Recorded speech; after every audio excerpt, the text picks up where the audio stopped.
நம்ம வாழ்க்கையில் கர்ம பதிவு அதிகமாயிட்டே இருக்குது. இந்த கர்ம பதிவுகள் செயல்கள் சார்ந்து நமக்கு வர்றதை நம்ம குறைக்கணும், அல்லது அந்த இனி நம்ம என் வாழ்க்கையில் நான் பாவம் அந்த மாதிரி விஷயங்கள் செய்யக்கூடாதுன்னு நினைக்கிறேன். கர்ம வினைகள் என் வாழ்க்கையில் குறையணும்னு நினைக்கிறேன். நானும் இனிமேலும் செய்தரக்கூடாதுன்னு நினைக்கிறேன். அதுக்கு என்ன செய்யலாம்? கர்மாவை குறைக்கிறதுக்கு நிறைய வழிகள் சொல்கிறாங்களே. புத்தகங்கள் வாசிச்சிருக்கிறேன், நிறைய நிகழ்ச்சிக்கு போயிருக்கிறேன், ஆன்மீக போதனைகள் கேட்டிருக்கிறேன். இதுக்கு ஏதாவது ஒரு எளிய வழி முறைகள் ஏதாவது இருக்குதா அப்படிங்கிற மாதிரி ஒரு சிலருடைய மனநிலைகள் இருக்குது. கர்மா அப்படிங்கிறது செயல். நம்மளுடைய உடலிலிருந்து மனதிலிருந்து எல்லா விதமான அசைவுகளையும் நாம் கர்மா என்று சொல்லலாம். இதில் 3 வகை பிரிக்கலாம்: சஞ்சித கர்மா, பிராரப்த கர்மா, ஆகம கர்மா. சஞ்சித கர்மாங்கிறது நமது பிறவி எடுக்கிறதுக்கு முன்பாக நமக்கு கொடுக்கப்பட்ட ஒரு கர்ம பதிவுகளிலிருந்து வந்திருக்கிற ஒரு விஷயம். பிராரப்த கர்மாங்கிறது இந்த பிறவியில் நம்ம கொண்டு போகிற ஒரு விஷயம். ஆகம கர்மாங்கிறது இந்த பிறவிக்கு அடுத்து நம்ம அனுபவிக்கக்கூடிய விஷயம், இனி வரப்போகக்கூடிய கர்ம வினைகள். இதை பற்றி நம்ம ஒரு பதிவு போட்டிருக்கிறோம், நம்மள வீடியோவில் பார்க்கணுன்னு நினச்சா பாருங்கள். இனி நம்ம வாழ்க்கையில் கர்மா இடைஞ்சல் இருக்கக்கூடாது, நான் தவறி கூட கர்ம வினை செய்திடக்கூடாதுன்னு நினைக்கிறவங்க வெரி சிம்பிளுங்க. நீங்கள் சுயநலம் இல்லாமல் வாழுங்க. சுயநலம் எந்த ஒரு விஷயத்திலும் கடுகளவு கூட சுயநலம் இருக்கக்கூடாது.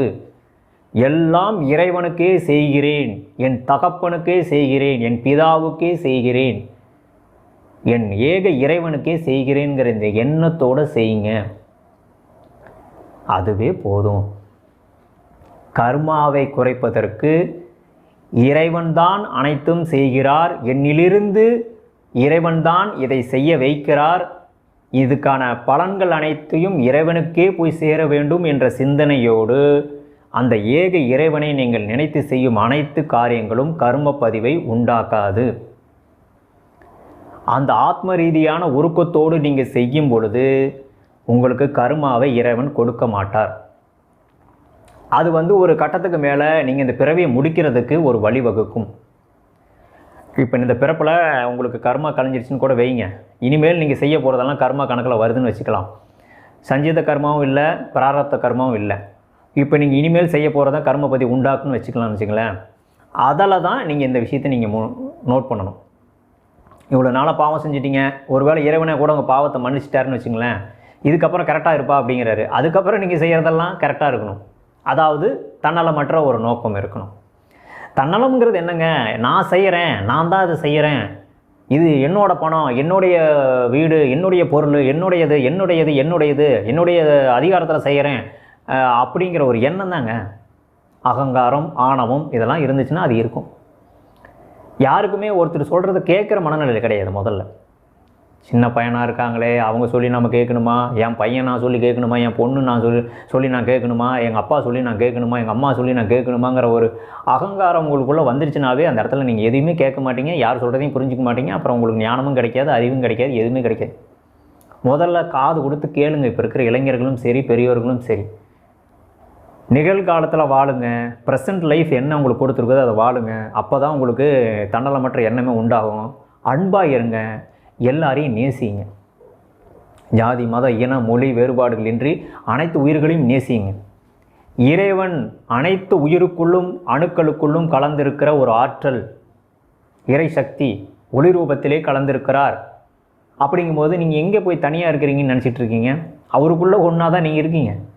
நானும் சரி, நீங்களும் சரி, இந்த கேமராவும் சரி, இறைவனுடைய ஒரு ஆற்றலுக்குள்ளே நாம் இருக்கிறோம். இறைவனுடைய மடியில் நாம் இருக்கிறோம். அதை முதல்ல நினச்சிக்கங்க. நம்ம எல்லோருமே இறைவன் மடியில் இருக்கக்கூடிய குழந்தைகள். அதை மறந்துட்டு தான்கிற ஒரு தன்மையில் நீங்கள் இருந்தீங்கன்னா அப்படி தான் இருக்கும். இப்போ கடலில் கோடிக்கணக்கான மீன்கள் இருக்குது இல்லைங்களா? அந்த கோடிக்கணக்கான மீன்களில் ஒரு மீன் என்ன பண்ணிடுச்சுன்னா, ஒரு மீன் தவறி கடல்லேருந்து வெளியே வந்துருச்சுன்னு வச்சுங்க, அலையை கடந்து வந்துருச்சு. அந்த கடலுக்கு பக்கத்துலேயே ஒரு சின்ன ஓடை மாதிரி, குளம் மாதிரி, அந்த தண்ணி கடல் தண்ணி விழுந்து விழுந்து அதில் ஓடை மாதிரி, குட்டை மாதிரி அந்த இடத்துல இருக்குது. இந்த மீன் தவறி விழுந்ததில் அந்த குட்டைக்குள்ளே விழுந்துருச்சு. அந்த மீன் அந்த அந்த அந்த அந்த ஒரு மீன் தான் அந்த குட்டைக்குள்ளே இருக்குது. அந்த அந்த மீன் நினச்சி பார்த்துச்சான், ஓஹோ நாம் ஒரு கடலில் இருக்கிறோமே, இந்த கடலில் நம்மளை தவிர வேறு யாருமே இல்லையே நாம் நினச்சா எப்படி வேணாலும் வாழலாமே, சரி நமக்கு தானே இது அப்படிங்கிற மாதிரியான ஒரு எண்ணம் உண்டாகும் பொழுது அந்த இடத்துல அகங்காரம் ஆணவம் வந்துடுது. அந்த மீன் நினச்சிக்கிச்சான் நம்மளை தாண்டி தான் எதுவுமே இல்லை, இங்கே யாருமே இல்லை, நாம் தான் எல்லாமே அப்படிங்கிற மாதிரி ஒரு எண்ணம் வச்சுக்கிச்சான். கடைசியாக அந்த மீன் தனிமையில் இருந்து, எந்த ஒரு ஆதரவற்றும் நிலையிலிருந்து, ஒரு திராணியற்ற நிலையிலிருந்து, ஒரு இனப்பெருக்கும் செய்ய முடியாமல் எதுவுமே இல்லாமல் இருந்து தனித்து இருந்து அப்படி இறந்து போனதான். அது மாதிரி தான் நீங்களும் பிரபஞ்சம்ங்கிற கடலில் நீங்கள் ஏதோ தனிச்சு இருக்கிற மாதிரி நினச்சிக்கிட்டு சுற்றிட்டு இருக்கிறீங்க. எல்லாம் ஒன்றா தான் இருக்கிறேன் பிரதர் பாஸு, நீங்கள் ஏதோ தனியாக இருக்கிறீங்க, நான் ஏதோ தனியாக இருக்குன்னு நினைக்கிறீங்களா? இப்போ கூட நீங்கள் என்னோடய வீடியோ பார்த்துட்ருக்கிறீங்க, என்னமோ நீங்களும் நானும் தனியாக இருக்குன்னு நினச்சிட்டு இருக்கிறீங்களா? என்னோடய வாய்ஸ் மட்டும்தான் கேட்குறீங்க. ஆன்ம அளவில் நாம் அனைத்திலும் தொடர்பில் இருக்கிறோம். இது பேர் தான் ஒன்னஸ்ன்னு சொல்லுவாங்க. அத்வைதம் அதை தான் நம்ம கொண்டுட்டு போகிறோம். ஆன்மீக பணியாக அதை தான் செஞ்சுக்கிட்டு இருக்கிறோம். ஸோ இந்த ஞானத்தை என்னுடைய குருமார்கள் கொடுத்தாங்க. இதை புரிஞ்சுக்கிறதுக்கு பல பிறவிகள் கடந்து தான் நம்மளும் வந்திருக்கிறோம், சும்மாலும் கிடையாது. ஸோ அதனால் இந்த விஷயம்லாம் அவ்வளோ சீக்கிரம்லாம் உணர முடியாது. இது ஆன்மீகத்தினுடைய உச்சக்கட்ட ஞானம். இதுதான் கிறிஸ்டியானிட்டியில் சொல்கிறாங்க கிறிஸ்து உணர்வு. பவுல் சொல்கிறாரு, நாம் அனைவரும் கிறிஸ்துவுக்குள் இருக்க வேண்டும்ங்கிறார். கிறிஸ்தவர்கள் வேறு மாதிரி நினச்சிக்கிறாங்க. அந்த டாப்பிக்குள்ளே நான் போகலை, பட் என்னுடைய வழிகாட்டிங்கிறதுனால அதை நான் சொல்ல வேண்டியதாக இருக்குது இந்த இடத்துல.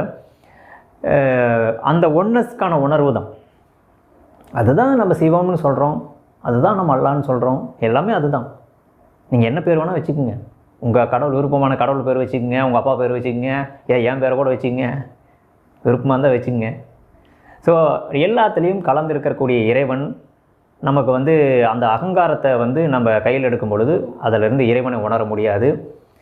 ஸோ இதுதான் இந்த விஷயம். இந்த கர்மா குறையிறதற்கு முக்கியமான விஷயம் என்னென்னு கேட்டிங்கன்னா, எல்லாவற்றிலும் நாம் இருக்கிறோம், இறைவனுக்காகவே செய்கிறோம், நமக்காக ஏதும் செய்யவில்லைங்கிற அந்த தன்னலமற்ற செயலே போதும். உங்கள் கர்ம வினை பதிவுகள் பதிவாகாது. கேள்விப்பட்டிருப்பீங்கன்னு நினைக்கிறேங்க, இங்கிலீஷில் படித்தவங்க சில பேர் கேள்விப்பட்டிருக்கீங்க, பாமர மக்களுக்கு தெரிய வாய்ப்பில்லை. ஆகாசிக் ரெக்கார்ட்ஸ் அப்படிம்பாங்க.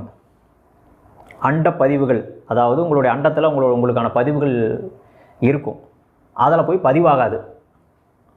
மேலே என்ன இருக்கிறதோ கீழே எங்கே இருக்கிறது, கீழே என்ன இருக்கிறதோ மேலே அங்கே இருக்கிறதுங்கிற மாதிரி பைபிள் வசனம் இருக்குது. அது போல் நீங்கள் இங்கே செய்கிறது என்னவோ அங்கே பதிவாகிட்டு இருக்குது, அங்கே இருக்கிறது தான் இங்கே நடந்துகிட்ருக்கு. ஸோ அதனால் அதுக்கான விளைவுகள் தான் நடந்துகிட்ருக்கு. யாரோ உங்களை கண்காணிச்சிட்டு இருக்கிறாங்க, அது உங்களுக்கு தெரியல மக்களே. நீங்கள் ஏதோ சிசிடிவி கேமரா வச்சு தான் கடைக்காரங்க தான் நம்மளை வாட்ச் பண்ணுறாங்கன்னு நினச்சிட்டு இருக்கீங்க, வேலை செய்கிற ஆஃபீஸில் தான் வாட்ச் பண்ணுறாங்கன்னு நினச்சிட்டு இருக்கீங்க. இறைவன் ஒருவர் வாட்ச் பண்ணிகிட்டு இருக்கிறாரு. ஸோ எல்லாம் உள்ள அந்த ஏக இறைவனுக்கு பணி செய்வது போல் அனைத்து பணிகளும் செய்யுங்க. சமையலாக இருக்கட்டும், துணி துவைக்கிறதா இருக்கட்டும், குழந்தைய பார்த்துக்கிறதா இருக்கட்டும், நீங்கள் வேலை செய்கிறதா இருக்கட்டும், மக்களுக்கு நீங்கள் ஒரு பொருள் உதவி செய்கிறதா இருக்கட்டும், எதுவாக இருந்தாலும் இறைவனுக்காக செய்கிறேன், இறைவனே செய்கிறார் என் மூலியமாக அப்படின்னு நினச்சிட்டு போயிட்டே இருங்க. திரும்பி நன்றி சொல்லுவாங்கன்னு எதிர்பார்க்காதீங்க, எனக்கு நன்றி கடன் போடணும்னு எதிர்பார்க்காதீங்க. எந்த ஒரு எதிர்பார்ப்பும் நீங்கள் அற்று செய்கிறது தான் கர்மவினை பதிவுகளை உண்டாக்காது. எதிர்பார்க்க ஆரம்பிச்சிட்டிங்கன்னா முடிஞ்சு போச்சு, அங்கேயே முடிஞ்சு போச்சு.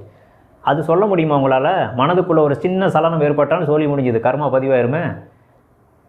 சொல்கிறது ஈஸி, செயல்படுத்துறது ரொம்ப கஷ்டம். நான் சொல்லிடலாம் அந்த வீடியோ மூலிமா உங்கள்கிட்ட, நீங்கள் அன்எக்ஸ்பெக்டடாக எல்லாம் பண்ணுங்கள், எதிர்பார்க்காமல் எல்லாத்தையும் பண்ணுங்கன்னு சொல்லிட்டு நீங்கள் செய்ய முடியுமா உங்களால்? இல்லை நான் அன்றைக்கி ஹெல்ப் பண்ணேன், எனக்கு எதுவுமே சொல்லாமல் போகிறாரு அப்படிங்கிற மாதிரி நினச்சிட்டிங்கன்னா முடிஞ்சு போச்சு, கர்ம பதிவாயிரும். சுயநலம் இல்லாத வாழ தொடங்குங்க. முதல்ல மனிதர்கள் சுயநலத்தை விட்டு வாங்க. பொதுநலங்கிறதுக்காண்டி அதுக்காண்டி எல்லாத்தையும் போய் செய்யுங்கன்னு சொல்லலை. உங்கள் அளவில் சுயநலமாக இல்லாமல் இருங்க. இறைவன் என்ன நடத்துகிறாரு, இறைவன் சரணாகதி ஆகிட்டு போங்க, பிரச்சனைகள் பாதி பிரச்சனை தீர்ந்துடும். நீங்களே எதுக்குங்க தூக்கிட்டு சுமக்கிறீங்க உங்கள் கர்மாவை? இறைவன்ட்டு ஒப்படைச்சிருங்க. இறைவனிடம் அனைத்து ஆத்மாக்களும் சரணடையாத வரைக்கும், அகங்காரம் மேலோங்கும் வரைக்கும், உங்கள் ஆணவம் ஆடுற வரைக்கும் உங்களை அடி அடித்து ஒன்றுமில்லாமல் பண்ணிடுவார் இறைவன். அடிக்கிற அடியில் மாவனா நீ தன்னை பால நீ வந்து தான் ஆகணும் அவர்கிட்ட. இது நாத்திகவாதிகள் நண்பர்கள் யாராக இருந்தாலும் சரி, நானும் ஒரு காலத்தில் நாத்திகவாதியாக இருந்தோம்னா புரிஞ்சுக்குங்க, இது ஒரு ஆற்றல் நம்மளை செயல்படுத்திக்கிட்டு இருக்குது. இதை உங்களுக்கு சொல்லிலாம் புரிய வைக்க முயற்சி பண்ணல. நான் ஏதோ ஒரு சக்தி, நம்மளுக்கு மீறிய சக்தி நம்மளை கட்டுப்படுத்திக்கிட்டு இருக்குது. அதையாவது புரிஞ்சுங்க. சயின்ஸ் நீங்கள் என்ன தான் வெளியே போய் தேடினாலும் உள்ளே தேடாத வரைக்கும் உங்களுக்கு விடையே கிடையாது. நாத்திகவாதிகள் நீங்கள் உள்ளே போய் தேடினா தான் அதுக்குள்ள விளக்கம் கிடைக்கும். அது உங்கள் கூட சொல்லி வாக்குவாதம் பண்ணிக்கிட்டு இருக்க முடியாது. பொதுவாக நான் சொல்கிறேன், பொதுவாக கருத்தியல் ரீதியாக நீங்கள் வேறுபட்டு இருக்கிற மக்களுக்கு நான் ஒன்று சொல்கிறேங்க, ஒருத்தர்கிட்டையும் போய் வாக்குவாதம் பண்ணாதீங்க, நீங்கள் போய் உட்காந்து கண்டுபிடிங்க. நிறைய பேர் அப்படி தான் பண்ணுறாங்க. ஸோ இதுதான் இதுக்குள்ளே இருக்கிற விஷயம். கர்மா அப்படிங்கிற விஷயத்தை பற்றி நாம் இன்னும் நிறைய பேசுவோம். இப்போ நம்ம பேசியிருக்கோம். இதை பற்றி நிறைய தெரிஞ்சுக்கணும், இன்னும் டீட்டெயில்டாக எனக்கு தெரிஞ்சுக்கணும், என் கர்ம பதிவுலேருந்து நான் விடுபடணும், அந்த கோயிலுக்கு போனால் போதும், இந்த புண்ணியம் பண்ணால் போதும், அப்படி குறைஞ்சிடும் இப்படி குறைஞ்சுன்னு சொல்கிறாங்க. ஆனால் குறையலையே அப்படின்னு நினைக்கிறேன். எங்கே போனாலும் குறையாது. ஏதோ கொஞ்சம் நல்ல காரியம் நடக்கிறது வழிவகுக்குமே தவிர எல்லாமே குறையாது. அப்போ நீங்கள் அது முறைப்படி ஞானத்தோட ஒரு குருவை சந்தித்து நீங்கள் தெரிஞ்சுக்கணும். அதை தெரிஞ்சுக்கணும் விரும்புகிறவங்க நம்முடைய அகோரா ஃபவுண்டேஷனில் சோல்னு ஒரு வகுப்பு நடத்துகிறோம். அதை வாங்க, நீங்கள் எல்லாம் கிளியராக உங்களுக்கு தெளிவாக உங்களுக்கு அந்த ஞானம் கிடைக்கும். ஒரு நாள் வகுப்பாக நடத்துகிறோம். அந்த வகுப்பில் பதிவு செய்யணும்னு நினச்சாங்க நம்மளோட கான்டாக்ட் நம்பரில் நீங்கள் ஃபோன் பண்ணி கான்டாக்ட் பண்ணி பதிவு செஞ்சுக்கலாம். ஸோ பேசுனதில் ரொம்ப சந்தோஷம். மீண்டும் அடுத்த ஒரு தகவலில் உங்களை வந்து சந்திக்கிறேன். நன்றி. நல்லது.